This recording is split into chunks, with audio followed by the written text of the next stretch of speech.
CITU branch కార్యదర్శి భూపాలపల్లి ఈరోజు దేశవ్యాప్త సమ్మెలో భూపాలపల్లి పట్టణంలో కార్మికులు కాంట్రాక్ట్ కార్మికులు ఇక్కడ ఉన్నటువంటి ప్రజలు గుడిసెవాసులు ఇక్కడ ఉన్నటువంటి JAC AITC CITU HMS IFTU సంఘాలన్నీ కలిసి ఈ భూపాలపల్లి పట్టణంలో బంద్ పిలుపు ఇవ్వడం జరిగింది. ఎందుకంటే కేంద్ర ప్రభుత్వం అనుసరిస్తున్నటువంటి విధానాలు ఏవైతే ఉన్నాయో ఆ విధానాలకు నిత్యం కార్మికులకు ఉన్నటువంటి జీతాలు 22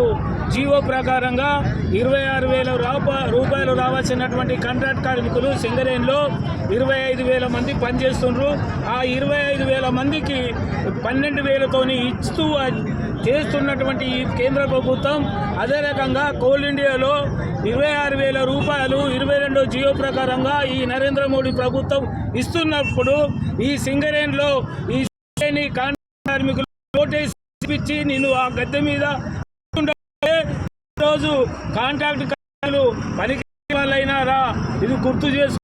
అదే రకంగా ఇక్కడ ప్రజలు ఒక అన్న చెల్లె వీళ్ళందరూ కార్మికులు పనిచేస్తున్నటువంటి తరుణంలో పూట వాళ్లకు కావలసినటువంటి ప్రకారంగా జీతాలు ఇవ్వకుండా ఆ కుటుంబం పిల్లలు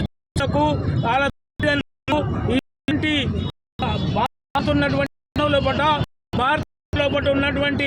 రైతు పండినటువంటి గిట్టుబాటు ధర